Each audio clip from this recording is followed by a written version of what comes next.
Estimados y estimadas participantes en la sala y aquellos que se conectan con nosotros virtualmente, me gustaría darles la bienvenida a este seminario. Como embajador de Suiza aquí en Uruguay, me complace que la octava plataforma regional para la reducción del riesgo de desastres se celebre en Punta del Este. Pero me complace aún más que se hayan tomado el tiempo, a pesar de las restaurantes muy lindas y playas muy lindas, a participar en este seminario sobre un tema muy importante. Alerta temprana para reducir pérdidas y daños conectando comunidades a través de la tecnología. Les agradezco mucho su participación. Suiza está comprometida con la reducción del riesgo de desastres desde la adopción del Marco de Acción de Hyogo en 2005. Al igual que muchas otras delegaciones, Suiza participó activamente en las negociaciones sobre el Marco de Sendai 2015-2030 y además acoge la Plataforma Mundial que se celebra cada 4 años en Ginebra.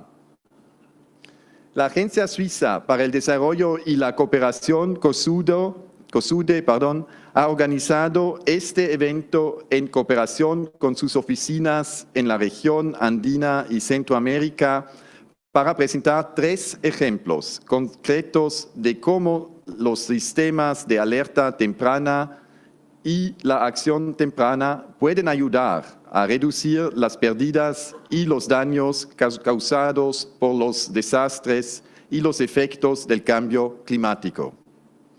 Escucharemos a expertos sobre cómo la ciencia y la tecnología están ayudando a conectar a las comunidades entre sí y con los sistemas de gestión de riesgos de los países. Es mi placer presentarles a las personas que nos guiarán en este acto. El señor Roberto Méndez, profesor de la Universidad Mayor San Simón de Cochabamba, en Bolivia, presidirá la sesión. Y la señora Nicole Clot, coordinadora del Programa Regional para la Reducción del Riesgo de Desastres y Respuestas Rápidas, y directora adjunta de COSUDE en Perú, hará una breve introducción y preparará el escenario para este evento paralelo. Me complace darles la palabra. Muchas gracias.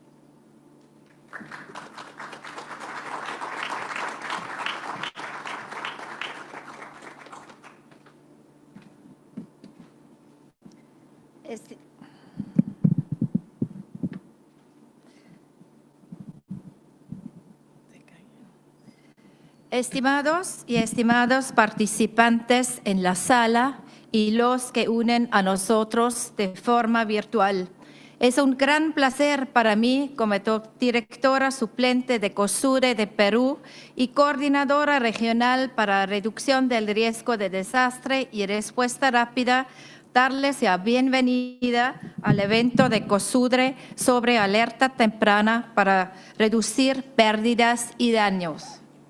En la última conferencia de las partes de la Convención Marco de las Naciones Unidas sobre el cambio climático en noviembre en Egipto, pérdidas y daños ha recibido por fin la atención necesaria que muchos países y comunidades que sufren daños climáticos llevan años pidiendo. Sin embargo, no solo tenemos centrarnos en las pérdidas y daños que se causan los desastres, sino que por fin tenemos que pasar de la acción reactiva a la acción proactiva. En este contexto, UNDRR pidió a los Estados miembros que apoyaran el objetivo de Zero Climate Disasters para 2030, Con el aumento de la frecuencia y la intensidad de los fenómenos relacionados con el clima, es necesario reducir la vulnerabilidad y la exposición a estas amenazas para que no se conviertan en desastres que provocan pérdidas y daños.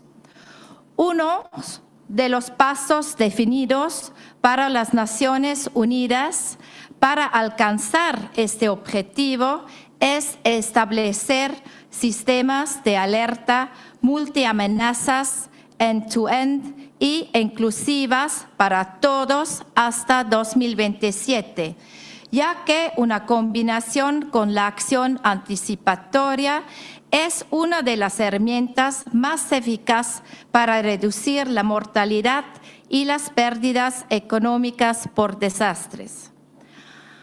A pesar de los considerables progresos que hemos realizado en la aplicación del marco de Sendai durante los 8 años, no estamos donde tenemos que estar.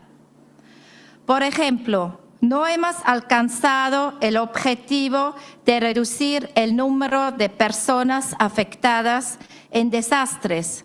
Peor, aún incluso ha aumentado en un 80%. Además, la revisión de medio términos del marco de Sendai enfatiza los siguientes mensajes claves específicos vinculados al SAT. La movilización de recursos, tecnologías y capacidad para implementar y extender el alcance de los sistemas de alerta temprana multiamenaza permanece limitada. Hasta la fecha, solo 95 países han reportado la existencia de sistemas de alerta temprana multiamenazas. Eso representa una cobertura muy baja de la población mundial. Llamo atención que la cobertura de los sistemas alerta multiamenazas en la región América Latina y Caribe es la más baja a nivel global. En nuestro evento, ahora vamos a conocer diferentes maneras como la ciencia y la tecnología, desde aplicaciones artesanales hasta altamente complejas, contribuyen a cerrar esta brecha, dándole un rol clave a las comunidades que están o deben de estar en el centro de los sistemas de alerta temprana y que sufren los efectos de estos desastres. Con los sistemas de alerta temprana y acción anticipatoria podemos intervenir antes que se produzca un desastre y de hecho no solo en desastres relacionados con el clima, como las inundaciones presentado en el primer ejemplo, sino también en desastres geológicos como los terremotos presentados en el segundo ejemplo.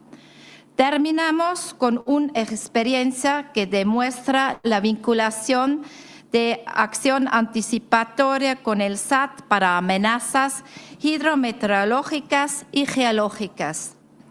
En este sentido, tengo ahora finalmente el gran placer de presentar a nuestras panelistas. Alicia Queraza, directora regional para América Latina de Practical Action. Luis Alonso Amaya, director general de Protección Civil de El Salvador. Luis Iván Girón, gerente de Programa de Gestión de Riesgos y Cambio Climático de la Asociación Vivamos Mejor Guatemala. Y Guadalupe Martínez, representante de la Presidencia Pro Tempore Perú ante CAPRADE.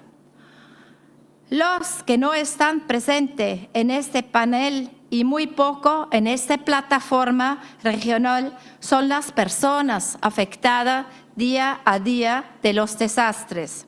Por eso queremos ahora darles la palabra en el siguiente video para cerrar el último tramo hasta las comunidades.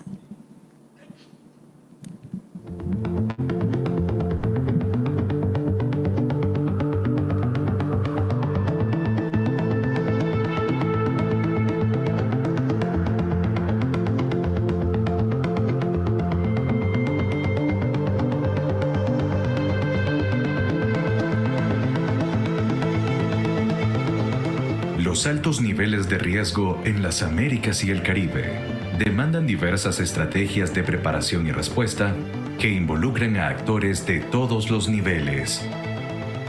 La alerta temprana y la acción anticipatoria salvan vidas y bienes, por tanto, son una contribución importante para reducir las pérdidas y los daños.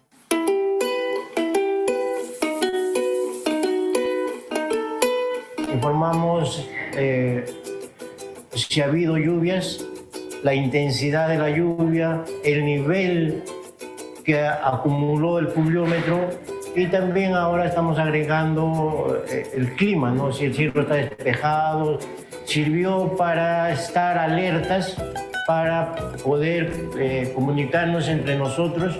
Y al mismo tiempo tenemos también la obligación como miembros de la red de monitoreo informar a las organizaciones en el caso que haya una cuestión ya de alerta, digamos, ¿no? Prácticamente ya nos está reconociendo como parte de su red de información porque la característica del CENAMI es que da datos a nivel general, de distrito o de provincia, pero nosotros damos datos prácticamente cada 2 kilómetros, 5 kilómetros, de acuerdo a la distancia en donde está colocados los pluviómetros, y eso hace que la información sea mucho más minuciosa, ¿no? Más concreta.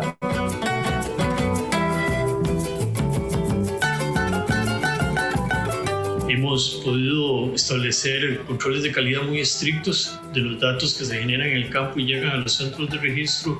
Y también hemos podido afinar los programas de cómputo que automáticamente determinan la ubicación y la magnitud de un terremoto. Con esto hemos logrado reducir los tiempos que requieren estos programas para declarar una alerta.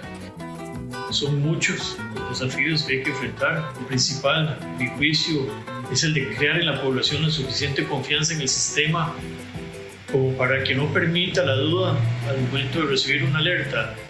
El reto está en operar y mantener un sistema robusto con un mínimo número de falsas alertas.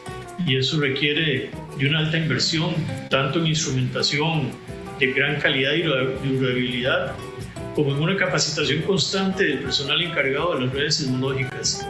La ciencia y la tecnología deben facilitar la conexión entre las personas y los sistemas nacionales de protección civil y gestión del riesgo, reconociendo que las personas están en el centro de los sistemas de alerta temprana.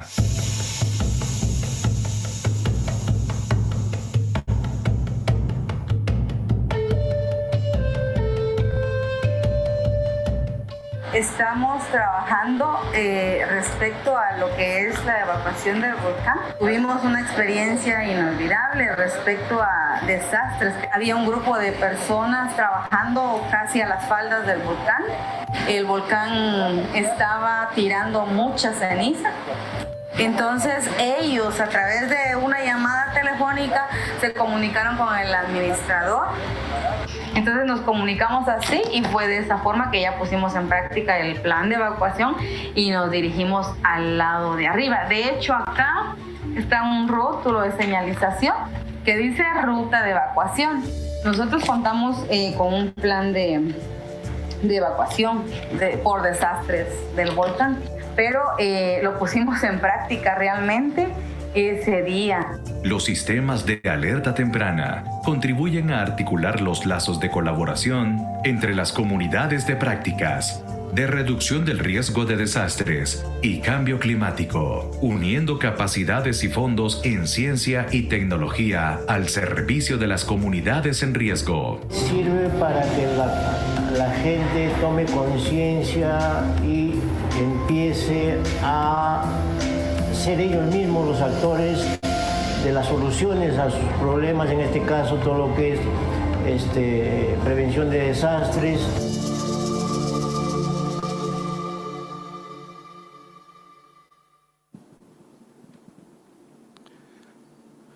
Muy buenos días. Bueno, tenemos los insumos ideales, vamos a decir, para unir esos tres elementos: ciencias y tecnología, sistemas de alerta temprana y pérdidas y daños. 3 elementos que encontramos alrededor de los desastres. Vamos a compartir ahora 3 experiencias justamente relacionadas con ello. En las sesiones que hasta ahora he asistido, en algunos momentos los mensajes eran: todo esto es muy complejo. ¿Cómo acercamos a las comunidades donde realmente se viven los impactos de los desastres y los efectos del cambio climático? Y en esta primera parte justamente hemos tenido las voces de las comunidades y ahora vamos a tener las experiencias de estos 3 programas, cuáles son los caminos alrededor de los sistemas de alerta temprana particulares de cada uno para dar respuesta justamente a esas preguntas que están circulando en este evento. Voy a invitar primero a Alicia, por favor, para que ella justamente esto que parece muy complejo nos permita mostrar que el SAT puede ser un instrumento justamente para acercarse a la comunidad, para traducir ello para una adecuada preparación, pero particularmente para oportunas acciones anticipatorias. Por favor, Alicia.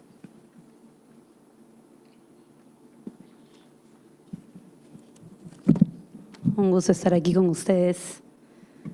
Vamos a ver.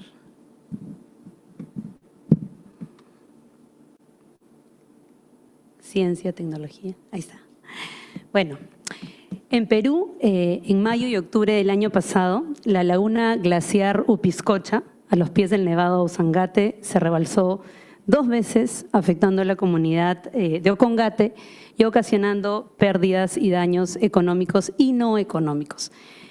Además, se estima que cada familia perdió alrededor de $2.000 para los próximos 5 años por reducción en la producción de fibra de alpaca por afectación de su área de pastoreo. Perdieron en promedio 15 alpacas por familia. ¿Sí? Ok. Ahí está la laguna. Esa laguna no existía antes. Es una nueva laguna glaciar, resultado del calentamiento global que el calentamiento global genera. Nadie compensó la pérdida o reparó el daño a la comunidad de Ocongate y peor aún, no hubo manera de evitar ese desastre. Antes teníamos hermosos glaciares en nuestra cordillera de los Andes, ahora tenemos lagunas glaciares. De hecho, el Instituto Nacional de Investigación en Glaciares ha identificado en un estudio del año pasado 3.000 nuevas lagunas glaciares. Siguiente. Aquí podemos ver el ejemplo de una laguna que pertenece a la cuenca del Vilcanota, desde el año 2006 al año 2017. Así como las lagunas glaciares, tenemos otros efectos del cambio climático que generan inundaciones. En algunos casos la correlación es clarísima, en otros hay investigaciones en curso. Y sabemos que no vamos a poder mitigar el cambio climático y las comunidades no se van a poder adaptar a tiempo. Entonces, ¿se pudo hacer algo diferente? ¿Se pudo reducir esa pérdida de alguna manera? Por un lado, se vienen discutiendo enfoques y modelos hacia la reparación, ¿no?, en beneficio de las comunidades más vulnerables a los efectos del cambio climático. Pero por otro lado, contamos con el enfoque de acción anticipatoria. ¿Qué es la acción anticipatoria?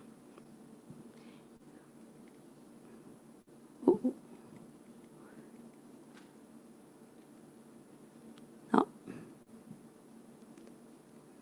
A ver si me ayudan con él. Ahí está. Esa es la acción anticipatoria. Es lo que sí podemos hacer.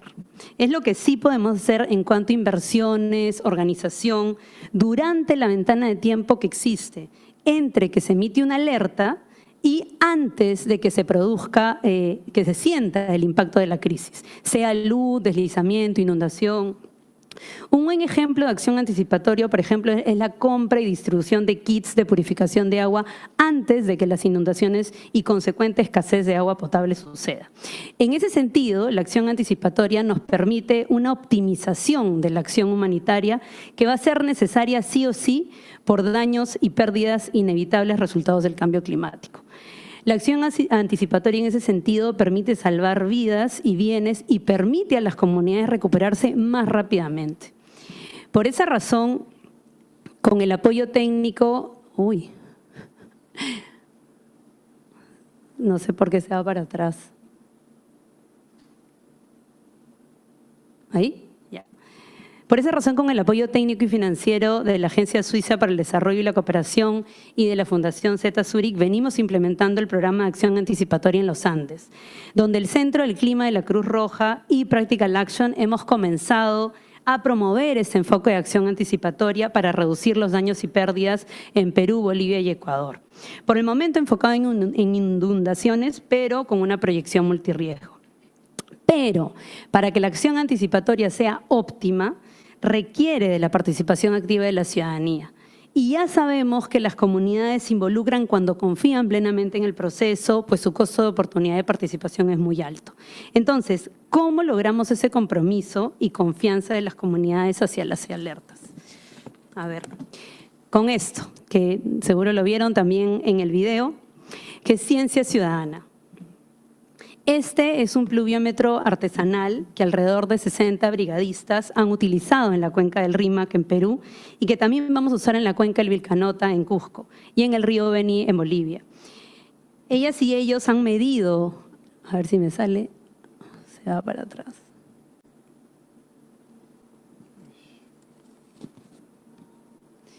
A ver si podemos ver a los brigadistas. Se está yendo para atrás. Ahí está. A ver, ahí los ven. Ellas y ellos han medido la precipitación con este instrumento y con el WhatsApp, ¿no? O sea, las dos herramientas, y con el WhatsApp han compartido información y alertas, tanto entre ellos como con sus autoridades locales. Lo que hemos podido evidenciar en Practical Action es que la ciencia ciudadana permite este involucramiento que la acción anticipatoria requiere. Y para terminar, la participación ciudadana también es facilitada por las tecnologías libres, pues al ser de bajo costo permiten mayor cantidad de puntos de medición y de ser gestionadas y mantenidas por miembros de la comunidad. Un par de ejemplos cercanos son estas estaciones climáticas con microprocesadores Raspberry Pi, cuyas piezas son producidas con impresora 3D. O más recientemente también las estaciones LIDAR, desarrolladas con Imperial College, que hemos instalado en el río Vilcanota, Perú, y también el río Beni, Bolivia, que miden el nivel del río como una alerta temprana a inundaciones. Bueno, muchas gracias. Gracias, Alicia. Creo que ha compartido los ejemplos. Por un lado, cómo la acción anticipatoria también permite una optimización de la ayuda humanitaria, ¿no? Que es, creo, un elemento clave de acercar a la gente. También una recuperación más rápida, ¿eh? Si la oportunidad de la acción anticipatoria se genera, por supuesto que la recuperación, como mencionó, es mucho más rápida y efectiva. Y finalmente un diálogo entre ciencias y tecnología académica, etcétera, con la ciencia y tecnología ciudadana, ¿no? El ejemplo que ha mostrado, que permite justamente a las comunidades participar, generar, comunicar información. Es decir, desde los equipos hasta la gente para acciones anticipatorias oportunas, pero también para un diálogo con los tomadores de decisiones. Gracias nuevamente, Alicia. Estoy seguro que a ustedes les están surgiendo preguntas. Esas preguntas las vamos a canalizar a través a los que están presentes, a través de el Slido, donde ustedes van a poder, a través de ese código, conectarse y poder ya introducir sus preguntas. Y a las personas que están conectadas virtualmente, en sus pantallas, en la parte de la derecha, tienen un botón rojo para también conectarse con Slido y recuperar las preguntas que tengan de aquellas personas que están conectadas virtualmente. Muy bien, vamos a ir a la segunda experiencia con Luis, que es un sistema de alerta temprana de terremotos, un programa regional, donde Luis nos va a compartir otra vez cómo esos pocos segundos que nos puede dar un sistema de alerta en terremoto son tan importantes para salvar vidas. Y muchas veces surgían también en los debates anteriores el costo y cómo también el programa tiene esa estrategia para reducir el costo-efectividad de los sistemas de alerta temprana. Por favor, Luis.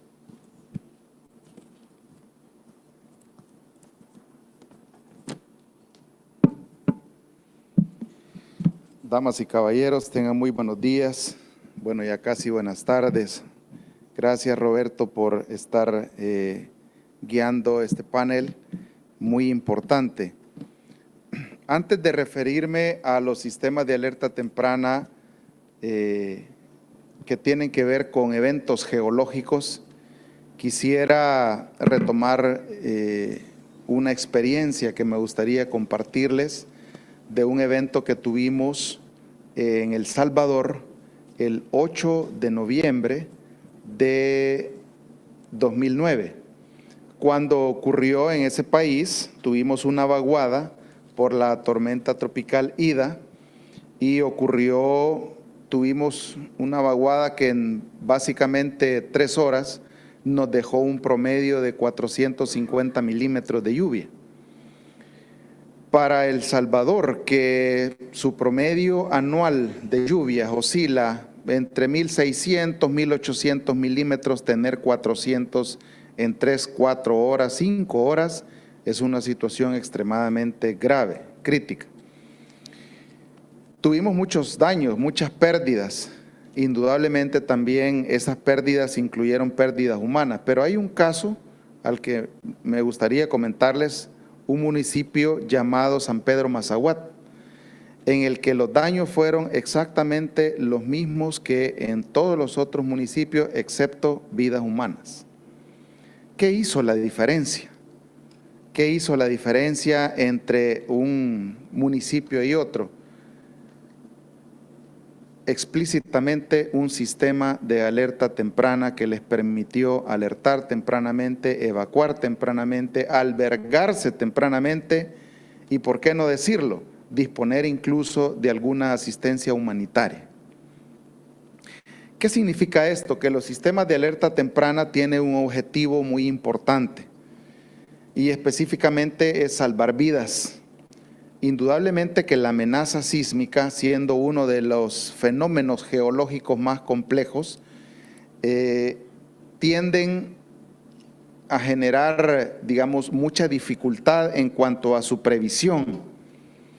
Pero ese debe ser más allá de una conclusión desesperanzadora, debe ser para todos los que trabajamos en el tema de la gestión prospectiva del riesgo. Y la reactiva, por supuesto, debe ser más que una acción desesperanzadora, debe ser un reto. Debe ser un reto.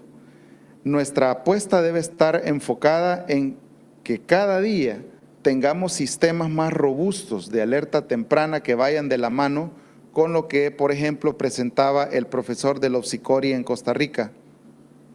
Tener esa capacidad de poder darle a la población momentos críticos, minutos críticos que les permitan evacuar tempranamente, alertar a su propia comunidad y si en el peor de los casos, el momento cero de la materialización del evento sísmico llega sin oportunidad alguna, al menos tener segundos críticos que nos permitan buscar un espacio seguro, un espacio vital, como muchos de los que se tuvieron en el terremoto del 13 de enero de 2001 y el 13 de febrero en El Salvador.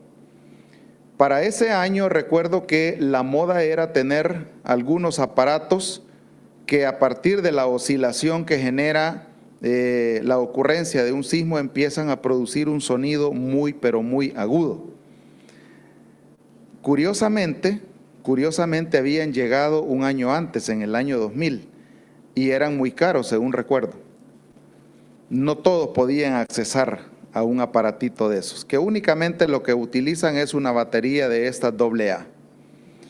Algunos que hoy pueden dar fe de cuánto les pudo haber servido, todavía está en estudio si es cierto o no es cierto, pero más allá de todo eso, al final podríamos decir que sirvió como un instrumento de alerta temprana. Vale la pena seguir invirtiendo en sistemas de alerta temprana para eventos geológicos, más allá de la complejidad que tiene. Yo creo que sí, creo que vale la pena. Creo que vale la pena seguir invirtiendo invertir, mejor dicho, vale la pena invertir en todos aquellos procesos, en todo aquello que nos permita darle a la población un segundo chance de vida. Muchas gracias. Gracias, Luis.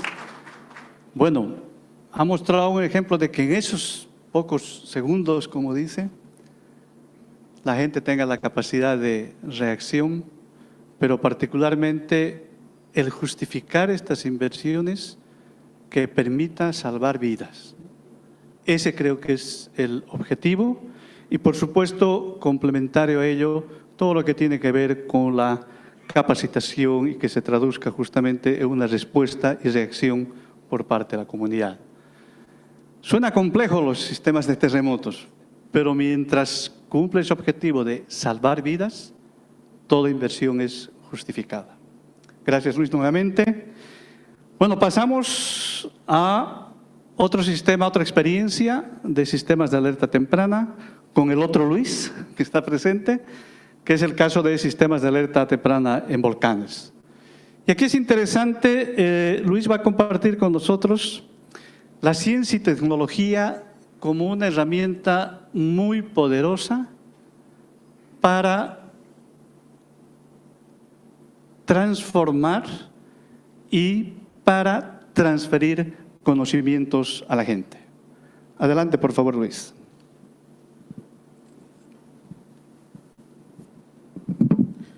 Gracias, Roberto. Bueno, quiero empezar diciéndoles que Guatemala es uno de los países que tiene la mayoría de volcanes activos de Centroamérica y me atrevo a decirles que de América Latina. Cuenta con 3 volcanes totalmente activos, que es Volcán de Fuego, Volcán Pacaya y Volcán Santiaguito. Este último catalogado a nivel nacional por un ranking como uno de los más peligrosos y también por internacionales, por expertos internacionales, como uno de los más peligrosos de América Latina. A los alrededores de esos volcanes conviven 700,000 familias, las cuales tienen sus medios de vida puestos ahí. Y esta misma experiencia que hemos visto y que en años anteriores también las instituciones lo han vivido, nos ha identificado que una de las líneas de acción es poder generar capacitaciones o generar capacidades a todos los niveles. Y esto quiere decir institucional, municipal y comunitario. No podemos dejar de lado ninguno de los 3.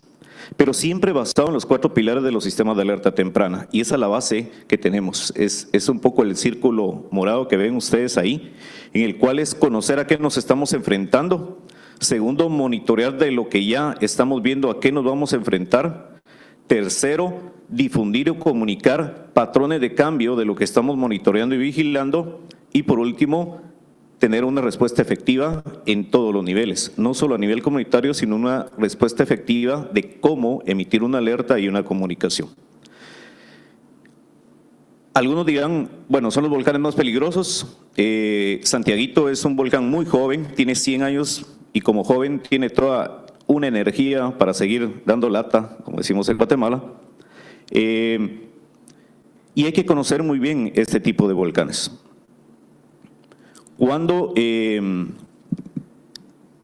se da este monitoreo y estamos viendo que hay que capacitar y conocer bien estos volcanes, ahí es donde entra un poco la ciencia. Y la ciencia es la parte de coordinar también el nuevo conocimiento y los cuales hemos acercado a instituciones como la Escuela Politécnica Federal de Zúrich y la Universidad Autónoma de México, donde tienen expertos tanto en volcanes como de sistemas de alerta temprana o aplicaciones, los cuales también tienen una conexión con el proyecto ATAC, los cuales están dándole soporte técnico-científico a esta parte.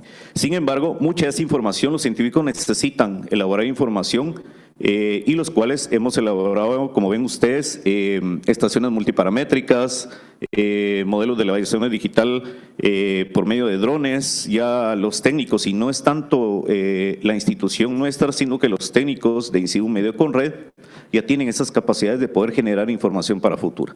Y eso les sirve a los científicos para poder generar información que también les están enseñando al tema científico desde esa parte. Pero ustedes dirán, si tan peligrosos son estos volcanes, ¿por qué la gente convive ahí?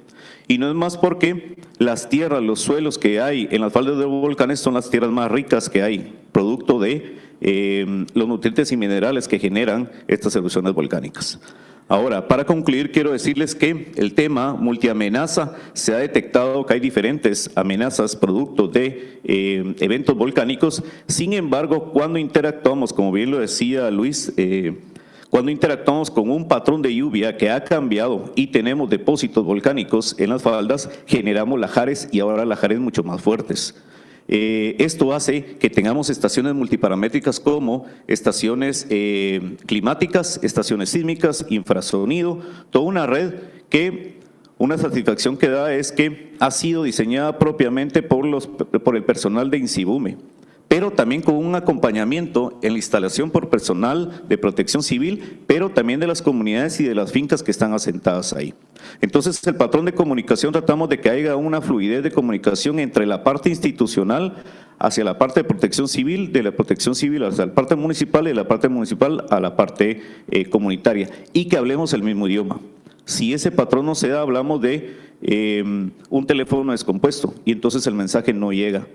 Aquí quiero terminar con esto, se está trabajando en una aplicación ya para que la población tenga su aplicación y pueda tener una alerta. Va a haber una incertidumbre, como todos los sistemas de alerta temprana. Sin embargo, el tema es seguir conociendo, seguir practicando y seguir afinando todos esos sistemas. Bueno, con eso me quedo, les dejo unas imágenes ahí, modelos de elevación digital con drones, utilizando teléfonos smartphone para análisis de vulnerabilidad, para monitoreo de volcanes por medio de los observadores, técnicos municipales utilizando aplicaciones de monitoreo climático, científicos o técnicos capacitando tanto en México como en otros países y bueno, tratando de conectar toda esta parte. Gracias. Gracias, Luis. Bueno, la importancia del sistema primero multiamenaza, el fortalecimiento de capacidades, pero de forma simultánea, como mencionó Luis, tanto a las autoridades, a las comunidades y también a la academia, ¿no?, que muchas veces está lejos. En este ejemplo vemos la forma simultánea, como además de transmitir la información, algo importante que mencionó, genera confianza en todos los que están involucrados alrededor de un sistema de alerta temprana. Y también por el tipo de amenazas de este sistema multi, también hay un buen puente que hace el sistema de alerta temprana para acercar a las comunidades de riesgos y la de cambio climático. Bueno, hemos tenido 3 experiencias alrededor del SAT para dar justamente respuesta a ciencias y tecnología, reducción de daños y pérdidas y particularmente acercar en beneficio a la comunidad. Bueno, hay inquietudes en el público. Y vamos a pasar a las preguntas que se han generado a través del Slido. Bien, nos quedan, bueno, como siempre, el tiempo es corto y bueno, tenemos algunos minutos para algunas preguntas. Voy a tratar de dirigir algunas a los panelistas o también los 3 pueden hacerlo de forma muy rápida. Una primera pregunta dice, ¿cómo se entrelaza la información que generan los ciudadanos con los otros sistemas de recolección? En el fondo, ese diálogo de lo que la población o la comunidad obtiene información y cómo se articula con los equipos. No sé, ¿algún voluntario? Por favor. Alicia. Bueno, en el caso de la cuenca del Rímac, en Lima, Perú, y en Beni, también en Bolivia, se está trabajando mucho la coordinación de las brigadas con los centros de operación y emergencia locales, ¿no? Entonces, cuando yo les mencionaba que, por ejemplo, con los pluviómetros captaban información, generaban data y los compartían a través de WhatsApp, entonces ahí tanto el COEN como los ciudadanos que utilizaban los pluviómetros, en ese ejemplo específico, podían compartir la información y ver si podía haber como cierta coherencia, digamos, ¿no? Entonces, no es que sea una data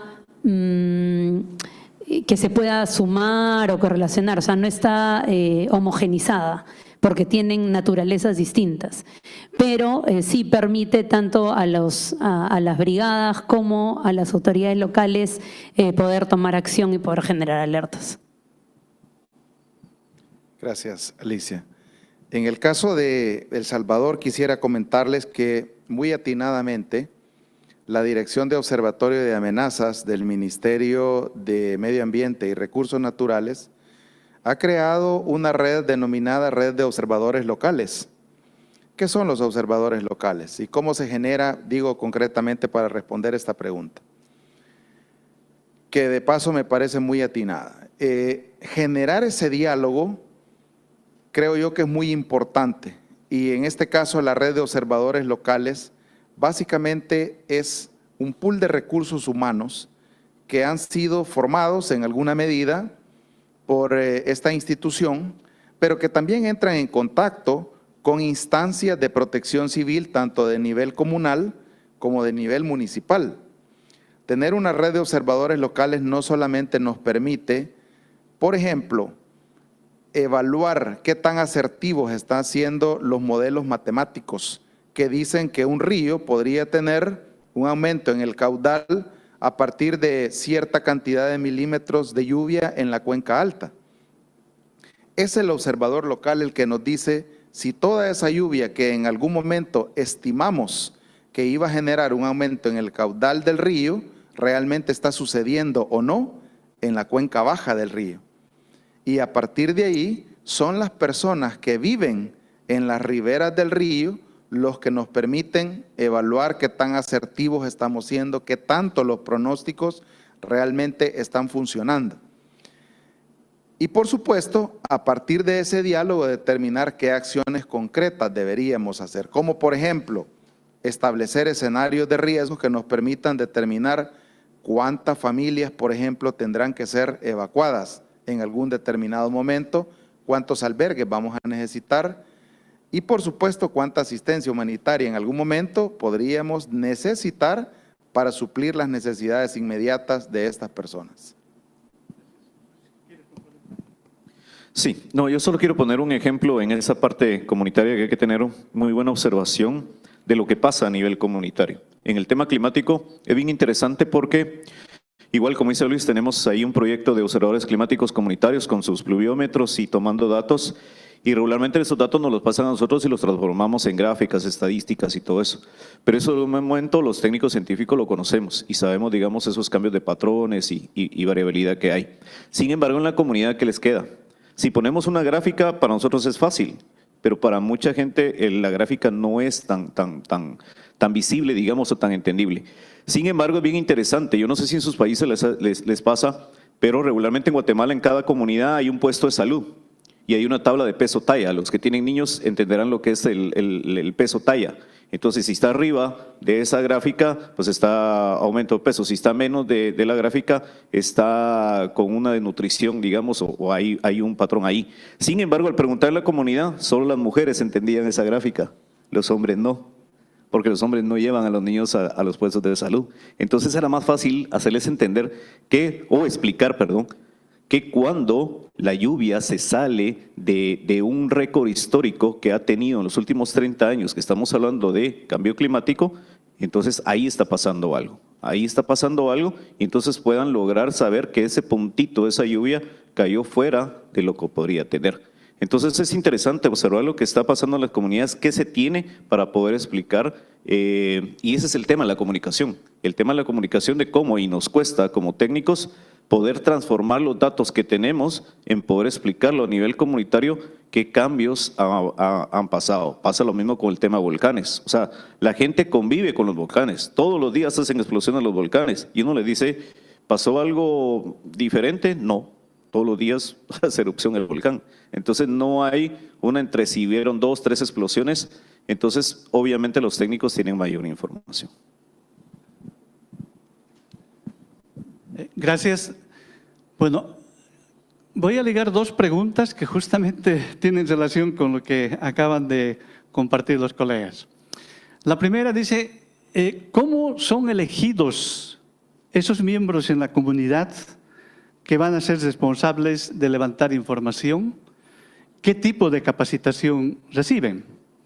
Y la segunda pregunta, que está ligada a lo último que dijo también Luis: ¿qué sucede con las comunidades que no cuentan cobertura de servicios de telecomunicación para el ciclo de información y transformación? Quizás empezamos contigo, Alicia.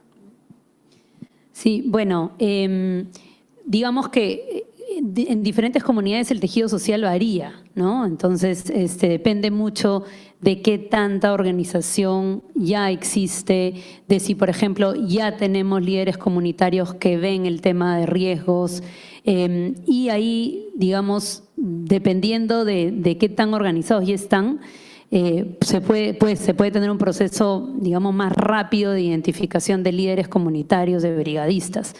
Pero nosotros hemos tenido experiencia en ambos ámbitos, ¿no? En zonas donde no ha habido mucha organización social y en zonas donde ya habíamos encontrado un tejido, y claramente cuando tienes comunidades vulnerables hay mucho interés en participar y poder identificar líderes que claramente pueden estar más involucrados. Entonces sale desde la misma comunidad, no es tanto que uno los elige, ¿no?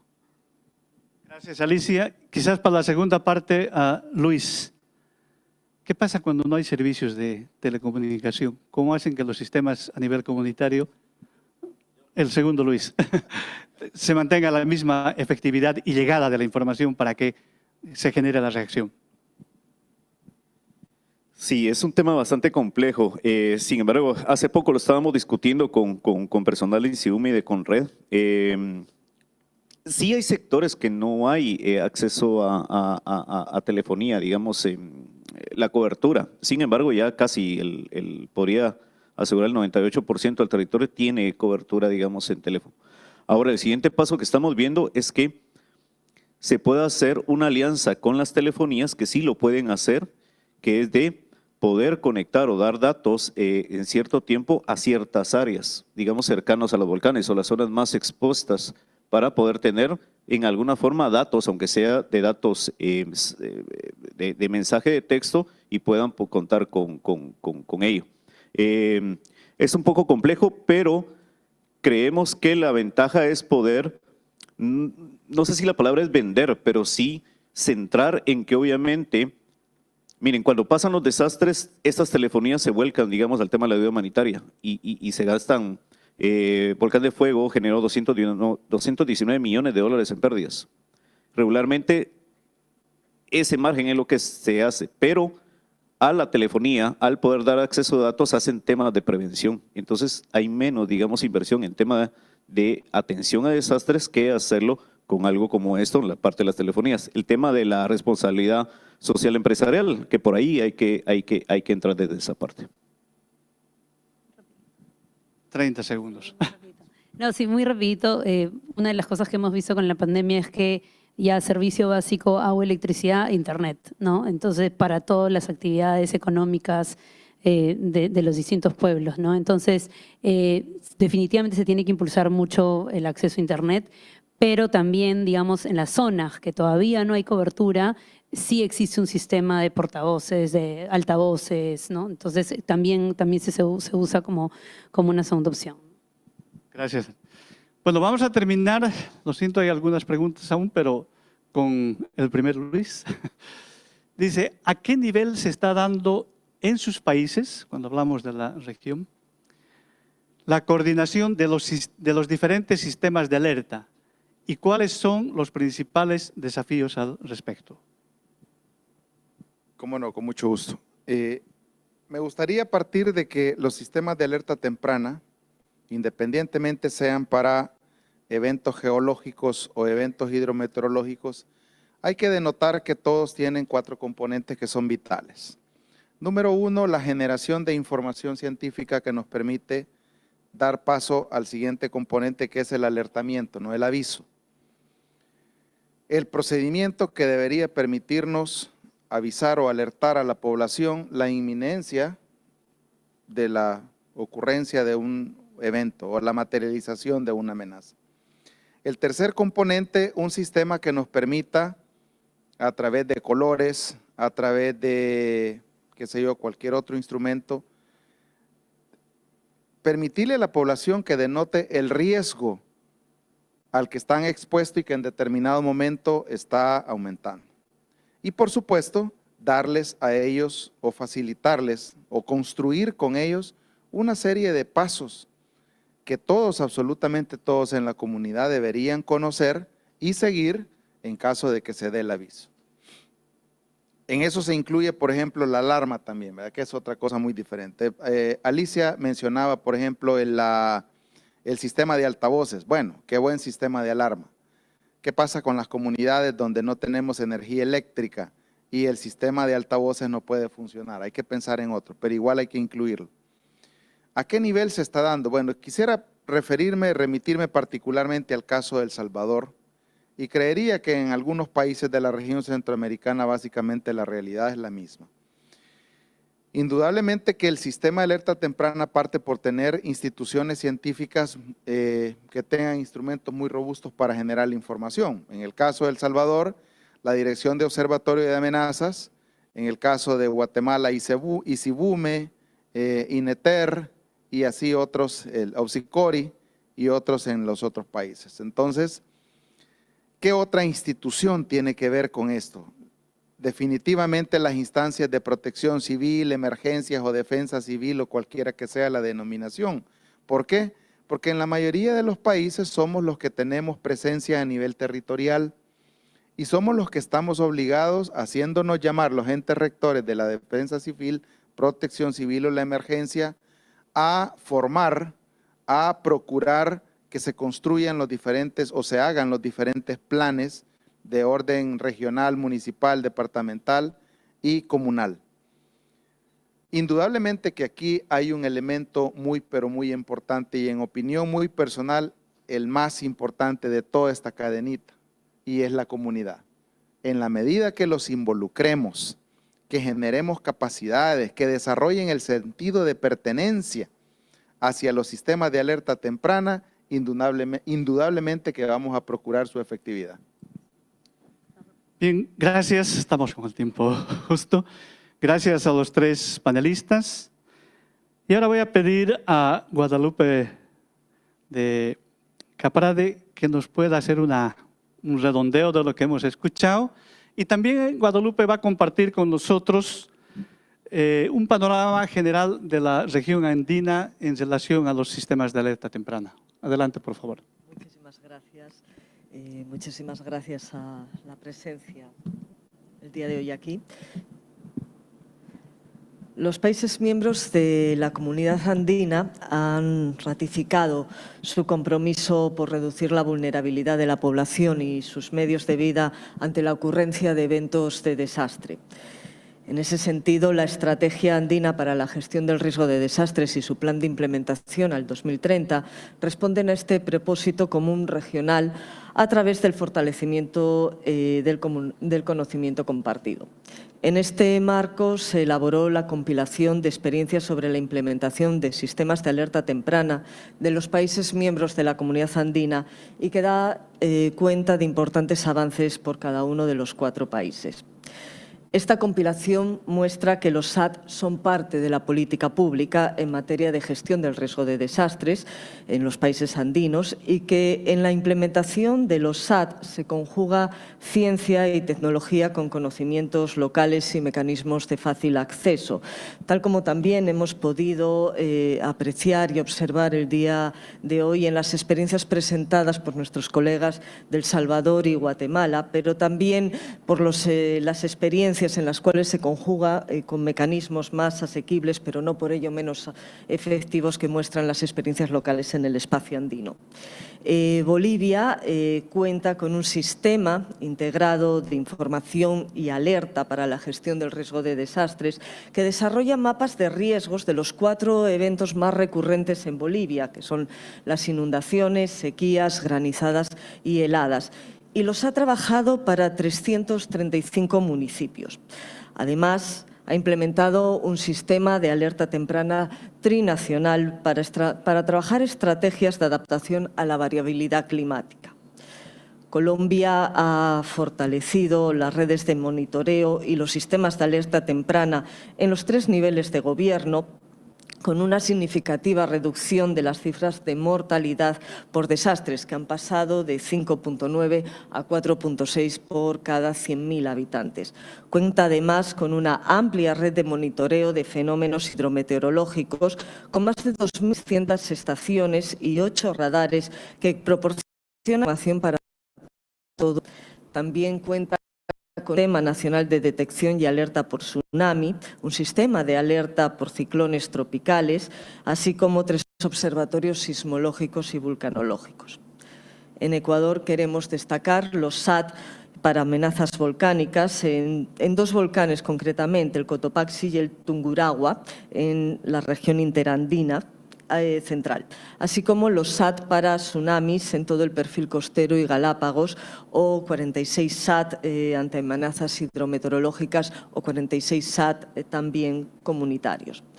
En el caso del Perú, se ha fortalecido la gestión del conocimiento, el monitoreo y la articulación territorial a través de la Red Nacional de Alerta Temprana, de la que también forma parte las experiencias que nos ha traído el día de hoy Alicia. Dentro de esta red de alerta nacional temprana tenemos 245 SAT, de los cuales 17 son multiamenaza. Además, Perú está implementando el 2026 sistemas de alerta temprana a nivel nacional por lluvias intensas, sismos, tsunami y antiactividad volcánica y los peligros de origen glaciar. En general, la conexión es inherente entre los sistemas de alerta temprana con las comunidades, y esto en nuestros 4 países andinos se aborda de diferentes formas. Bolivia realiza coordinaciones permanentes con sus sistemas de alerta, regional para retroalimentar los mapas de riesgos en el uso de la planificación territorial en los municipios. Colombia ha proyectado este año el desarrollo de 19 pilotos de sistemas de alerta comunitarios con un enfoque que permita conocer el desempeño de las comunidades y sus saberes tradicionales para integrarlos en el sistema de alerta temprana. Ecuador oficializará también este año los lineamientos para los sistemas nacionales de alerta temprana ante múltiples amenazas. Y aquí es importante remarcar las directrices que se emiten, porque estas deben ser centradas en las personas, y se enfatiza la comprensión de los SAT desde su parte mecánica y tecnológica, pero también desde el rol de la ciudadanía e instituciones para que precisamente los sistemas puedan salvar vidas. Perú integrará en la plataforma de la Red Nacional todos los sistemas de difusión de alerta temprana para que puedan transmitirse mensajes de alerta multiamenazas con una mayor cobertura, alcanzando a las comunidades más lejanas y conjugando los sistemas de difusión de gran cobertura con los conocimientos locales. En realidad, en este contexto de cambio climático, y ya para ir cerrando, con eventos cada vez más impredecibles, tanto en frecuencia como en intensidad, sumado a los riesgos geológicos, los SAT permiten reducir pérdidas y daños y reforzar la resiliencia de la comunidad. Son un medio de articulación entre la gestión del riesgo de desastres y el cambio climático, que a veces acostumbran a discurrir de manera un poco paralela, especialmente en la gestión pública. Los países de la Comunidad Andina apostamos por reforzar los sistemas de alerta temprana centrados en las personas desde varios aspectos: la ampliación de la cobertura, el rol de la ciudadanía y el reconocimiento de los saberes locales. Gracias. Gracias, Guadalupe. Bueno, un aplauso. Hemos compartido 3 experiencias en Centroamérica, una panorámica por lo que es la región andina en Sudamérica. Y ahora voy a pedir a Nicole que nos pueda cerrar la sesión. Bueno, en unos minutos, por favor. Por este evento quisimos abogar por la importancia de sistemas alerta temprana y acción anticipatoria centradas en las personas, end-to-end, y los sistemas de alerta temprana multiamenazas inclusivos. Con la ciencia y la tecnología proporcionado servicios importantes en todos los 4 componentes. Recordamos Cuando hablamos de los SAT con los 4 componentes, siempre tenemos considerar los conocimientos de riesgo, servicio de vigilancia y alerta, difusión y comunicación y capacidades de respuesta con los 3 principios mencionados anterior. Y finalmente, estamos convencidos que es primordial romper los silos entre la reducción de riesgo de desastres y cambio climático, uniendo capacidades y fondos en ciencia y en tecnología al servicio de las comunidades en riesgo para finalmente aumentar la resiliencia.